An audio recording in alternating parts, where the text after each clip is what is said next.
les provocations de l'armée française contre le Mali. Un traquenard pour détruire l'aviation malienne? Nous devons, à très court terme, reclarifier le cadre et les conditions politiques de notre intervention au Sahel. D'abord et avant tout, avec les 5 États africains, membres du G5 Sahel. J'attends d'eux qu'ils clarifient et formalisent leurs demandes à l'égard de la France et de la communauté internationale. Souhaitent-ils notre présence? Ont-ils besoin de nous? Je veux des réponses claires et assumées sur ces questions. Je ne peux ni ne veux avoir des soldats français sur quelque sol du Sahel que ce soit, alors même que l'ambiguïté persiste à l'égard de mouvements anti-français, parfois portés par des responsables politiques. Nous observons depuis plusieurs semaines une dégradation des relations entre l'armée française et l'armée malienne sur le sol malien.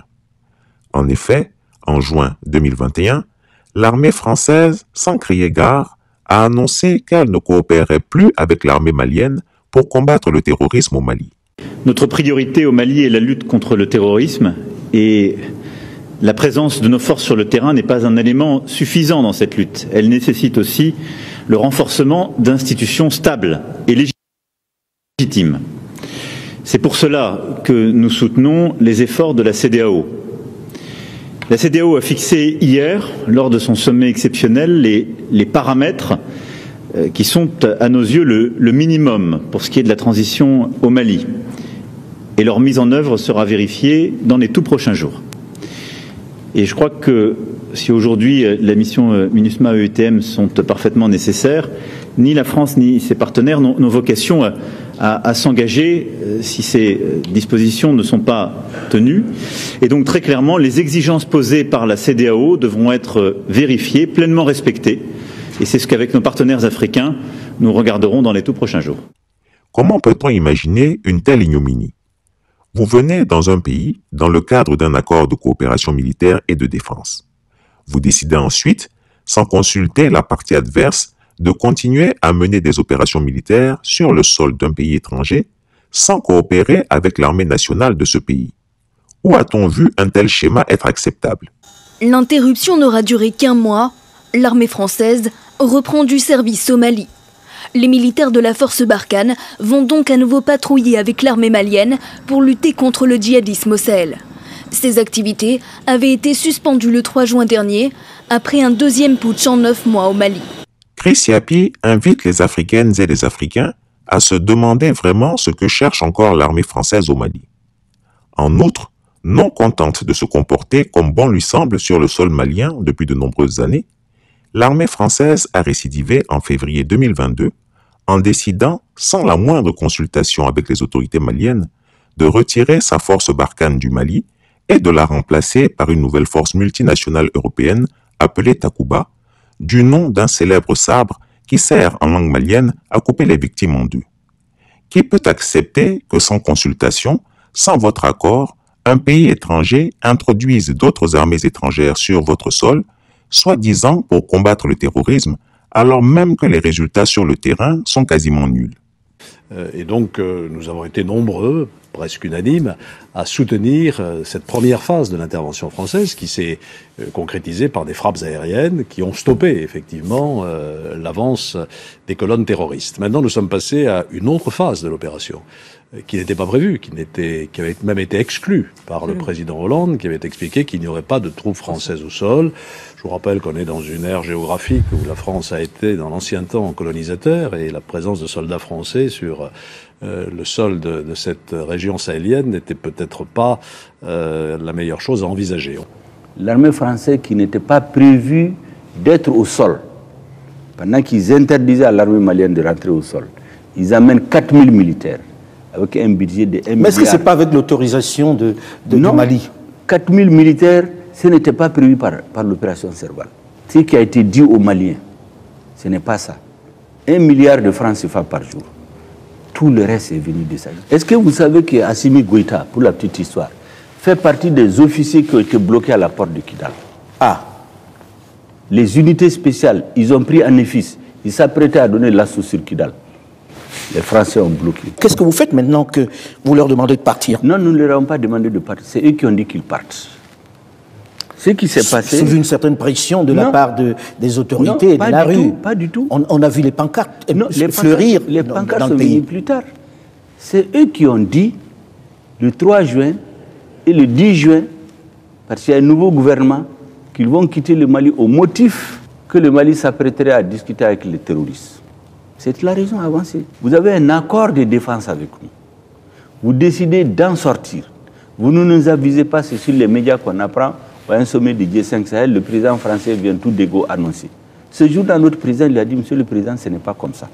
Deuxièmement, nous savons que les deux forces terroristes au Sahel, c'est Al-Qaïda et les GIS. Les 70%, 80% de nos problèmes, ça vient d'Al-Qaïda. Toutes les emprises où il y a Al-Qaïda, les Français disent qu'ils les laissent. Ils partent se concentrer dans la zone des zones 3 frontières. Donc c'est une façon de dire au Mali, on vous livre à Al-Qaïda. L'accord qui nous lie, on le relie, on fait le divorce en bonne et due forme. Nous avons proposé une réécriture de l'accord, ils l'ont mis dans le tiroir. Certainement en attendant de renverser le régime, ils n'en ont parlé à personne. C'est donc en toute logique que les autorités maliennes, devant les nombreuses violations des accords franco-maliens de 2013, 2014 et 2020 par la France, y ont mis un terme par leur dénonciation directe le 2 mai 2022. Pourtant, la France n'en démord pas et prétend qu'elle va continuer à faire ce qu'elle veut au Mali, un État souverain, parce que pour elle, les autorités de ce pays ne seraient pas légitimes, puisque non élues, pour rompre des accords internationaux. Jean-Yves Le Drian, vous l'avez entendu, qui n'a pas mâché ses mots face à une junte selon lui légitime. Alors écoutez aujourd'hui la réaction de son homologue, le ministre malien des Affaires étrangères. Il était justement au micro de Marc Perelman et Christophe Boisbouvier. Ce sont des propos empreints de mépris, ce sont des propos que je condamne, qui sont inacceptables. Et je crois que les insultes ne sont pas une preuve de grandeur. Nous sommes disposés à discuter avec la France ou d'autres sur des questions de substance. Il ne s'agit pas de questions irresponsables. Ce que nous essayons de faire, c'est de défendre les intérêts de notre pays. Toute présence étrangère au niveau du Mali doit répondre aux règles maliennes, doivent aussi aller dans le sens des intérêts supérieurs du Mali, surtout pour la présence de forces étrangères. Médiantre. La France coopère avec la Côte d'Ivoire d'Alassane Ouattara, le putschiste civil. La France coopère avec le Tchad de Kaka Déby, le Cameroun de Paul Biya, l'Égypte du maréchal Al-Sisi, le Gabon des Bongo, tous des pays dictatoriaux. Les dirigeants de ces républiques bananières ont-ils été élus démocratiquement? Mieux encore, les principaux alliés de la France au Moyen-Orient sont les pires monarchies dictatoriales au monde. Le Qatar, l'Arabie Saoudite, les Émirats, le Bahreïn, sont-ils des monuments de démocratie pour que la France leur vende allègrement les plus nocives armes de guerre comme elle continue à le faire? Aucune personne douée de bon sens ne peut croire que le Mali a eu tort de demander aux armées françaises et occidentales de déguerpir de son sol. Vu cette situation, vu la rupture du cadre politique et vu la rupture du cadre militaire, nous ne pouvons pas rester en état. Et donc nous avons engagé des concertations. Nous avons engagé des concertations avec l'ensemble des pays de la coalition. Vous savez, nous sommes dans une coalition. Mais il faut rester ou pas là-bas? On ne peut pas rester comme cela. Et donc il faut tenir compte maintenant de nouveaux événements qui viennent de se produire. Mais ce n'est pas uniquement une décision française, c'est une décision collective. Et nous avons engagé là, dès à présent, des discussions et avec nos partenaires africains et avec nos partenaires européens pour savoir comment on peut adapter notre dispositif en fonction de la nouvelle situation et de la fuite en avant de la junte pour continuer à combattre le terrorisme.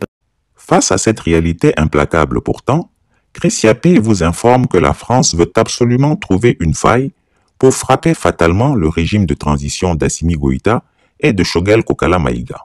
Je voudrais vous dire que dans les circonstances actuelles, c'est le Mali qui s'isole. Parce que le sujet que nous avons devant nous, ce n'est pas un sujet franco-malien. C'est un sujet entre la communauté internationale et le Mali. C'est un sujet entre les Africains et le Mali. C'est un sujet entre les Européens, les Africains et le Mali. Ces derniers temps, en effet, l'armée française multiplie des provocations contre l'armée malienne.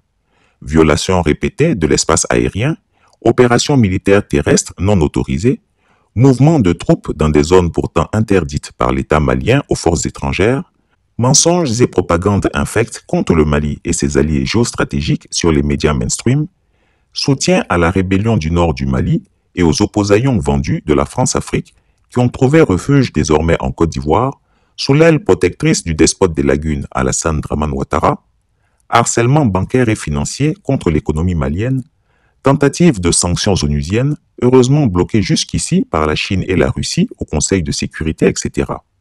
Quel est donc le but de ces provocations généralisées?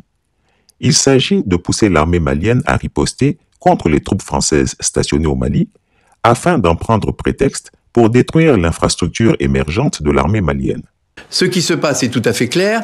La junte issue du coup d'État a dénoncé le 2 mai la totalité des accords, non seulement les accords militaires très anciens et très solides qui unissaient le Mali à la France, mais elle a aussi dénoncé Takuba, c'est-à-dire c'est le départ des différents contingents européens qui nous accompagnaient dans cette affaire.